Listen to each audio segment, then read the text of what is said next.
The remark that Gwendolen wound her neck about more than usual this evening was true, but it was not that she might carry out the serpent idea more completely.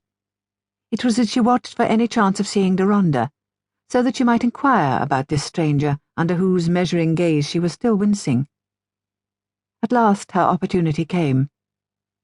"Mr. Vandernote, you know everybody here in Loybron," said Gwendolen, not too eagerly, rather with a certain languor of utterance which she sometimes gave to her clear soprano.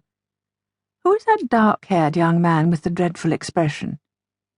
"Dreadful, do you call it? I think he's an uncommonly fine fellow." "But who is he?" "He's lately come to our hotel with Sir Hugo Mellinger." "Sir Hugo Mellinger?" "Yes, do you know him?" "No," Gwendolen coloured slightly. "He has a place near us, in Wessex, but he never comes to it. What did you say was his name?" "Deronda, Mr. Deronda." "What a delightful name. Is he an Englishman?" "Yes, he's reported to be rather closely related to the baronet. You're interested in him?"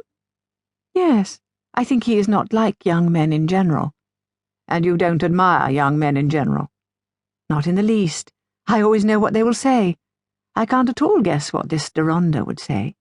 What does he say?" "Nothing, chiefly. I sat with his party for a good hour last night on the terrace, and he never spoke, and was not smoking either. He looked bored." "Another reason why I should like to know him. I'm always bored." "I should think he would be charmed to have an introduction. Shall I bring it about?"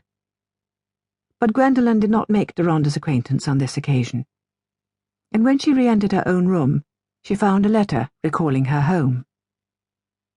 This was the letter Gwendolen found on her table. "Dearest child, I have been expecting to hear from you for a week. In your last, you said the Langhans thought of leaving Loybron and going to Baden. How could you be so thoughtless as to leave me in uncertainty about your address? I'm in the greatest anxiety lest this should not reach you. In any case, you were to come home at the end of September, and I must now entreat you to return as quickly as possible. For if you spent all your money, it would be out of my power to send you any more, and you must not borrow of the Langhans, for I could not repay them. This is the sad truth, my child. I wish I could prepare you for it better. But a dreadful calamity has befallen us all. You know nothing about business, and will not understand it. But Grapnell and Co. have failed for $1 million, and we are totally ruined, your Aunt Gascoigne as well as I, only that your uncle has his benefice, so that by putting down their carriage and getting interest for the boys, the family can go on. There is nothing I can call my own. It is better you should know this at once, though it rends my heart to have to tell it you. Of course we cannot help thinking what a pity it was that you went away just when you did. But I shall never reproach you, my dear child. I would save you from all trouble if I could. We shall perhaps leave Offendene at once. Of course we cannot go to the rectory, there is not a corner there to spare. We must get some hut or other to shelter us, and we must live on your Uncle Gascoigne's charity until I see what else can be done. If the Langhans wish to remain abroad, perhaps you can put yourself under someone else's care for the journey.